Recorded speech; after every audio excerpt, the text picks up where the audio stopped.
Voilà ce que dit donc le dictionnaire encyclopédique du judaïsme à l'article pharisien.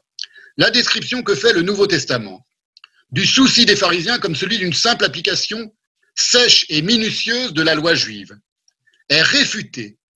Donc les pharisiens, ce seraient ceux qui pratiqueraient une application sèche et minutieuse de la loi juive, péjoratif évidemment, application, considération péjorative, est réfutée par le vaste corpus de la littérature talmudique qui montre la simplicité de l'attitude des sages dans leur conduite. Parce que les rabbis du Talmud, les docteurs du Talmud, les sages du judaïsme, ce sont des pharisiens. Ils le disent, ils se conçoivent comme des descendants des pharisiens. Leur préoccupation pour leurs coreligionnaires, leur croyance dans le libre arbitre humain, le respect en lequel ils tenaient leurs aînés et leur engagement dans l'ensemble de la société juive. Vous voyez, on a là tout à coup une description, une considération pour les pharisiens qui n'a rien à voir avec la manière dont on les considère, y compris dans la langue française et dans la langue, dans le monde chrétien. Toutes les autres sectes juives ont disparu, à l'exception évidemment des chrétiens, qui étaient les Nazaréens, les disciples de Jésus de Nazareth. Petite secte juive à l'époque est devenue ultra majoritaire aujourd'hui évidemment, et des Samaritains, je vous l'ai dit, qui sont aujourd'hui ultra minoritaires. Ils sont 818 dans le monde. Des Esséniens, il n'y en a plus, des Sadducéens, il n'y en a plus. Les Samaritains, leur nom vient de Lishmor, qui signifie conserver. Par exemple, pour prendre l'exemple d'une autre secte. Bon, le problème, c'est pas qu'elle soit minoritaire, c'est qu'elle n'est pas du tout dans un rapport juif au sens classique du terme, au texte. Là aussi, c'est toujours le rapport généalogique au texte qu'il faut Pierre Legendre a raison, qu'il faut prendre en considération. On les appelle les Samaritains parce que leur nom vient en hébreu du mot lishmor, qui signifie conserver, garder, lishmor. C'est le même mot d'ailleurs qui est appliqué au type qu'on met en prison, qu'on met en lieu sûr. On les appelle les Samaritains, donc d'après le mot lishmor, parce qu'ils conservent leur fidélité au seul texte du Pentateuque, donc même pas les prophètes et même pas les hagiographes, et ils n'admettent pas la tradition orale pharisienne, rabbinique, qui a donné le Midrash, le Talmud, le Zohar et l'ensemble de la pensée juive. Donc ils s'en tiennent, les Samaritains, simplement à ça. Pour eux, le texte, c'est ça, le judaïsme, leur Dieu, c'est ça. Voilà. Et il n'y a plus ça et ça. Voilà, ça fait une grande différence quand même. Inutile de vous préciser que ce n'est pas un hasard, de même que ce n'est pas un hasard selon moi si tout à coup l'État d'Israël est assimilé à l'apartheid, je suis en train d'essayer de vous le montrer, et ce n'est pas un hasard non plus si dans le Nouveau Testament, le Samaritain est qualifié de bon, le bon Samaritain, dans l'Évangile. Et le pharisien, il est qualifié de, entre autres choses, entre autres gracieuseté, de race de vipère. Ce n'est pas un hasard, selon moi. On conçoit donc, par conséquent, comme cette assimilation entre la géopolitique de l'État d'Israël, et on va voir que ça date de très loin, bien avant les extravagances abjectes du gouvernement de Netanyahou, par exemple, et celle de l'infâme régime d'Afrique du Sud. Elle a une très longue, cette assimilation, généalogie idéologique, qui n'a aucun rapport, je viens de vous le dire, avec la politique de Netanyahou, ni avec les derniers développements du conflit israélo-palestinien à Gaza ou en Cisjordanie. Aucun rapport. Cette assimilation absurde, quand on connaît un tant soit peu quand même la société israélienne, elle s'inscrit dans les conséquences, c'est-à-dire elle apparaît à l'air libre, dans les propos, en conséquence de la défaite panarabe lors de la guerre de Kippour, 1973 donc. Cette guerre se concevait comme une guerre d'extermination des Juifs israéliens par ses agresseurs, égyptiens et syriens. Elle se voulait une guerre d'extermination, c'était comme ça qu'elle se présentait, dans les médias et dans les propos, et elle fut perdue, évidemment, difficilement perdue, elle était perdue après avoir été quasiment victorieuse au tout début, c'était un grand traumatisme aussi en Israël, mais Israël n'a pas été rayé de la carte, et donc la guerre de Kippour est une guerre victorieuse pour l'État d'Israël, heureusement, sinon il n'y aurait plus l'État d'Israël. Et aussitôt, fantasmatiquement, cette guerre de Kippour a été retournée par les dirigeants de tous les pays arabes, et donc par la population qui suivait ces dirigeants comme un seul homme, à travers les médias, et à travers la propagande générale dans les pays arabes, en un violent et amer déni à la Trump. C'est-à-dire que, exactement ce qui se passe aujourd'hui avec Trump, c'est-à-dire que cette défaite a été requalifiée de victoire. par les pays arabes, et que du coup, ils ont été lavés, selon eux, de l'humiliation qu'ils avaient subie lors de la première guerre, la guerre des 6 jours en fait, où ils avaient été battus de manière tellement, selon eux, dans leur propre psychologie, humiliante. Et donc c'est très intéressant, c'est qu'on a déjà quelque chose qui s'inverse, une défaite quand même, une défaite cuisante, qui est transformée en une sorte de demi-victoire sur les Juifs, sur l'État d'Israël. Et dans la rhétorique arabe de cette époque-là, et des pays arabes en guerre contre Israël, ce sont les Juifs. Ils ne font pas de différence. On va le voir d'ailleurs. Elle s'achève, cette guerre, le 25 octobre 1973. Et la première résolution antisioniste de l'ONU, elle date du 14 décembre 1973. 25 octobre, ils perdent la guerre de Kippour, les pays arabes, l'Égypte et la Syrie et l'ensemble des pays qui désiraient le triomphe de l'Égypte et de la Syrie contre Israël. Et le 14 décembre, donc 2 mois plus tard, résolution 3151G 38 du 14 décembre 1973, où l'Assemblée générale, c'est les termes qui sont employés, a condamné en particulier l'alliance impie entre le racisme sud-africain et le sionisme. Il n'y avait pas de territoire de Gaza à l'époque qui est censé être une prison à ciel ouvert. Il n'y avait pas le mur de séparation entre Israël et certains territoires de la Cisjordanie. Bon, il y avait évidemment déjà la Cisjordanie et l'occupation par Israël de la Cisjordanie, mais enfin, tout à coup apparaît cette extraordinaire, extravagante comparaison entre le racisme sud-africain, qui était encore régnant, puisqu'on est en 73, et le sionisme. Vous voyez, ça date de loin.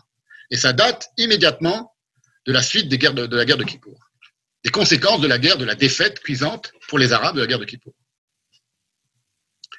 Il y a des tas de choses à dire dans le détail, pourquoi tout à coup cette guerre, qui est appelée aussi par les Arabes, c'est intéressant, dans les pays arabes, la guerre du Ramadan. Parce qu'il se trouve que Kippour et le Ramadan coïncidaient cette année-là. Et où le jour même du jour qui est le jour de l'expiation pour les Juifs dans le judaïsme, le grand pardon, comme on le dit en français, les Arabes, les armées arabes attaquent et traversent la frontière israélienne. Et 2 ans plus tard, lors d'une résolution ultérieure, le 10 novembre 1975, on a l'ONU qui réitère, où l'Assemblée générale, prenant note également de la résolution 77-12 adoptée par la conférence des chefs d'État et de gouvernement de l'Organisation de l'Unité africaine à sa 12e session ordinaire tenue à Kampala du 28 juillet au 1er août 1975, qui a estimé, ouvrez les guillemets, que le régime raciste en Palestine occupée et les régimes racistes au Zimbabwe et en Afrique du Sud ont une origine impérialiste commune, on est en 1975, constituent un tout et ont la même structure raciste et sont organiquement liés dans leur politique tendant à la répression de la dignité et de l'intégrité de l'être humain. Vous voyez, ça va très loin. Prenant note, continue ce texte de l'ONU, de la déclaration politique et de la stratégie pour renforcer la paix et la sécurité internationale et renforcer la solidarité et l'assistance mutuelle des pays non alignés, adoptées à la conférence de ministres des Affaires étrangères des pays non alignés tenue à Lima du 25 au 30 août 1975, qui a très sévèrement condamné le sionisme comme une menace à la paix et à la sécurité mondiale, on dirait du Dieudonné, hein, et a demandé à tous les pays de s'opposer à cette idéologie raciste et impérialiste. Considère, conclusion du texte, que le sionisme est une forme de racisme et de discrimination raciale.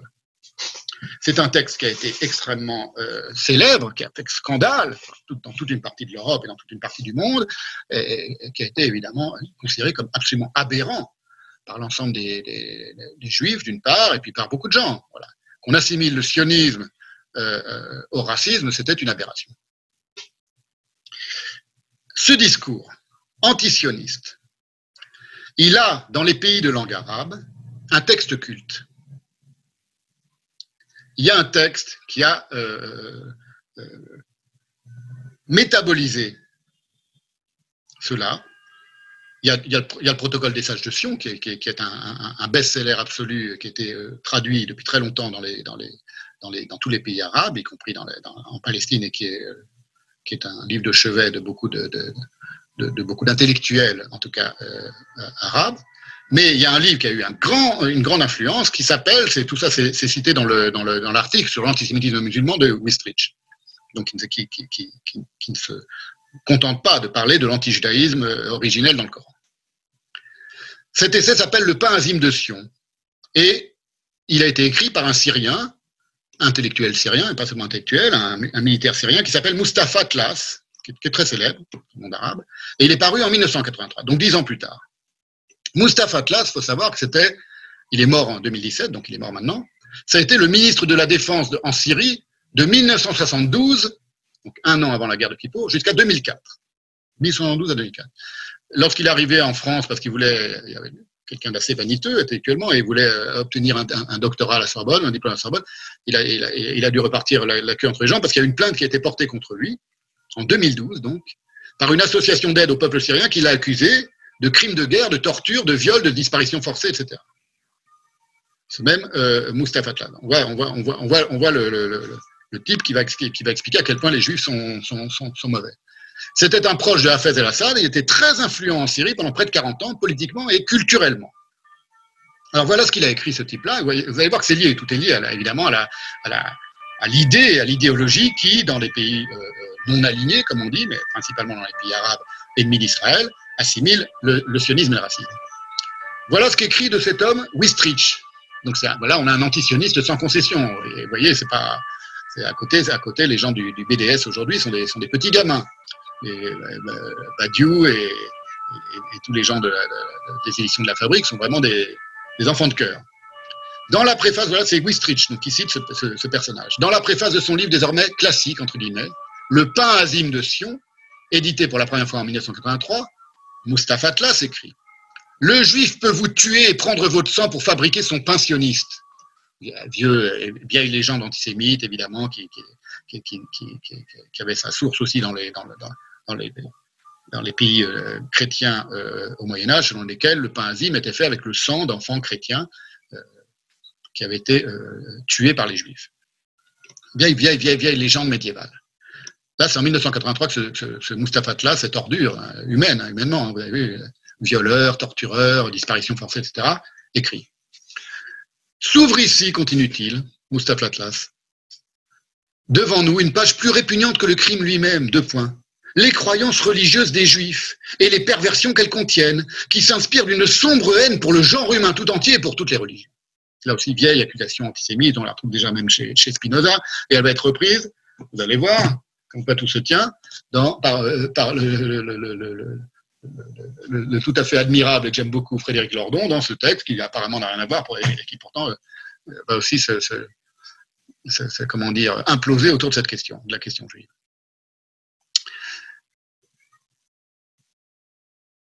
Et c'est à nouveau, continue Wistrich, le 8 février 1980. Donc vous voyez, ça vient de loin et ça ne disparaît pas comme ça, ce genre de choses. C'est pas du tout accessoire, annexe ni anecdotique. Dans la manière dont on considère les Juifs et l'État d'Israël de manière uniforme.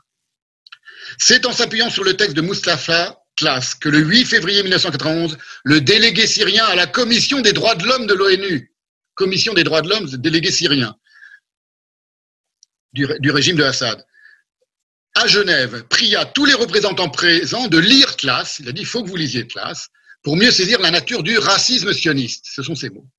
Et en 1999, le ministre syrien de la Défense, c'est-à-dire toujours le même Mustapha Tlass, il était encore en place, hein, il est resté 40 ans en place en Syrie, il répétait encore l'affirmation qu'il avait développée dans le pain azime de Sion, donc en 83, là on est en 99, selon laquelle l'affaire de Damas de 1840, l'affaire de Damas, c'est un pogrom à Damas contre les Juifs, où beaucoup de Juifs furent tués, à la suite de l'accusation d'un meurtre rituel. Accusation complètement inventée, évidemment, et qui a abouti à un pogrom, exactement comme dans l'Europe du Moyen-Âge. Elle se fondait, dit-il, en 1840, alors qu'on est en 1999, tout le monde savait que c'était une accusation évidemment complètement fausse, sur le fait établi que les Juifs fanatiques commettaient des crimes rituels. Le fait établi, ce sont les mots de Tlass. Là, c'est un des idéologues les plus influents des antisionistes dans le monde arabe. Plus tard, la même année, continue Wistrich, c'est Wistrich qui écrit tout ça, un important magazine littéraire syrien publiait le chef-d'œuvre entre guillemets suivant qui combine plusieurs éléments de l'antisémitisme arabe contemporain et notamment l'accusation de crimes rituels. Donc on est toujours en 1999, magazine littéraire, un important magazine littéraire syrien. C'est écrit en arabe, donc ça se diffuse dans l'ensemble du monde arabe. Ça peut se diffuser et ça peut se répandre dans l'ensemble du monde arabe. C'est une seule et même langue, donc lorsque quelque chose paraît en Syrie, d'autant plus qu'en Syrie règne un type qui a une influence dans le monde arabe considérable, qui est ce Mustapha Tlass, les choses ne connaissent pas de frontières, puisque c'est la même langue. en tout cas dans tous les pays où on parle la même langue, on peut lire ce texte-là. Et voilà ce qu'écrit ce texte. Les enseignements du Talmud, imprégnés de haine et d'hostilité envers l'humanité, sont enracinés dans l'âme juive. À travers l'histoire, le monde a connu plus d'un Shylock, plus d'un père Thomas. Le père Thomas, c'est celui dont les Juifs de Damas avaient été accusés de la mort en 1840. Ils avaient accusé de crimes rituels contre le père Thomas. Le type avait disparu, il a été tué par quelqu'un, et immédiatement pogrom contre les Juifs de Damas. Victime, en 1840, victime de ces instructions talmudiques et de cette haine. Et plus loin, maintenant, continue ce texte, le temps du Shylock de New York est venu. Et encore plus loin, le pain azim d'Israël, voilà, c'est pour ça que vous voyez que l'influence du texte de Mustapha Klass, le pain azim mission, le pain azim d'Israël continuera à être imprégné du sang que le Talmud l'autorise à verser à la gloire de l'armée juive. Et Wistrich continue. Cette rhétorique déshumanisante et délirante, qui fait actuellement l'objet d'innombrables variations dans une grande partie de la culture arabe et musulmane, contamine lentement mais sûrement d'autres parties du monde. Et il continue en rappelant une affaire qui a fait aussi un scandale mondial, ça a été ce qu'on a appelé la conférence de Durban en Afrique du Sud. Conférence, il dit la mal nommée conférence contre le racisme de Durban. Donc vous voyez, l'accusation de racisme portée contre l'État d'Israël, elle vient de très loin. Elle n'est absolument pas dissociée de l'antisémitisme, de l'intelligentsia, au moins de l'intelligentsia, mais le peuple partage les mêmes préjugés dans les pays musulmans. La population partage exactement les mêmes préjugés de l'antisémitisme à l'égard des Juifs, classique, délirant évidemment. On la retrouve à Durban, en Afrique du Sud, c'est intéressant, en Afrique du Sud, et c'était en 2001, c'était juste 48 heures, c'est ce que signale Wistrich, bon, c'est une coïncidence, une triste coïncidence, avant l'attentat du World Trade Center à New York, donc le 9 septembre 2001. Et c'est un cas, dit-il, tristement célèbre, à Durban. On a des organisations non gouvernementales qui ont dit Wistrich, c'est Wistrich qui parle, c'est pas moi, probablement donné naissance au document le plus impudemment antisémite qu'ait produit une assemblée internationale depuis 1945. Menées, ces organisations non gouvernementales, par les organisations arabes, palestiniennes et musulmanes, elles ont à plusieurs reprises accusé Israël de génocide contre le peuple palestinien. J'insiste là-dessus. C'est pas moi qui parle, c'est Wistrich, c'est un grand spécialiste de l'antisémitisme musulman. Pour montrer que lorsqu'un type pavloviennement aujourd'hui, il dit Israël état d'apartheid, il y a quelque chose qui parle à travers lui, qui vient du fond des temps, qui en sait beaucoup plus que lui sur ce qu'il est en train de dire, et qui n'est pas du tout innocent. C'est ça que je suis en train d'essayer de vous démontrer maintenant. Menées par les organisations arabes, palestiniennes et musulmanes, elles ont à plusieurs reprises accusé Israël de génocide contre le peuple palestinien, de purification ethnique et d'être un État d'apartheid raciste, entre guillemets. La catastrophe, entre guillemets, palestinienne, la Nakba, c'est appelé la Nakba, provoquée par les Israéliens, a été qualifiée par le Forum des ONG, de Durban de troisième holocauste. Alors pourquoi troisième? Je ne sais pas quel est le premier holocauste, peut-être l'holocauste des Indiens d'Amérique, le deuxième les Juifs, le troisième les Palestiniens. Je ne sais pas dans leur tête. Un paragraphe clé condamnant l'antisémitisme a été délibérément écarté des débats. Donc il y avait quand même un paragraphe pour dire on est antiraciste, donc on condamne aussi l'antisémitisme. Ils l'ont coupé des débats. Mais en un acte paradoxal du pur style orwellien, continue Wistrich, les pratiques sionistes contre le sémitisme, ce sont les mots du texte, de ce texte antisioniste et antisémite, ont été hissés au rang de forme majeure de racisme contemporain. Et il continue. Ce festival d'incitation venimeuse, qui a contribué au départ des Américains, évidemment les Américains, les Israéliens, tout le monde s'est barré de l'ONU, mais enfin il a été voté, il a été signé, il a été proclamé et il a existé. Conférence de Durban en 2001. Il s'est bientôt répandu des salles de conférences dans la rue. Une littérature, c'est Wistrich qui dit ça, une littérature haineuse distribuée par les ONG arabes n'a pas répugné à représenter les Juifs avec les crocs dégoulinants de sang et coiffés de casques arborant des croix gammées. L'un des exemples les plus saisissants de cette orgie de haine est probablement une brochure présentée au centre d'exposition de Durban. Donc on est après l'apartheid, si je ne me trompe, en 2001, montrant un portrait d'Adolf Hitler avec en légende « Si j'avais gagné la guerre, il n'y aurait plus de sang palestinien versé. » Fin de la citation de Wistrich. Alors, toujours pour vous montrer que ces choses-là sont dans une cohérence d'animosité à l'état pur qui ne s'est absolument jamais distingué et dissocié de l'antisémitisme traditionnel, musulman en l'occurrence. Mais c'est vrai aussi de l'antisémitisme chrétien. Il y a chez les chrétiens, enfin chez les Français par exemple, qui n'ont plus grand-chose de chrétien culturellement, antisionistes, il y a des fois des choses qui reviennent contre les Israéliens, sur les Israéliens, lorsqu'ils s'exaspèrent de l'État d'Israël, et on entend qu'on a un peu d'oreille des choses qui viennent de très loin aussi. Eux n'entendent pas, mais qui viennent quand même de très loin. Alors là, par exemple, on en a un exemple vraiment absolu, irréfutable, dans la charte du Hamas.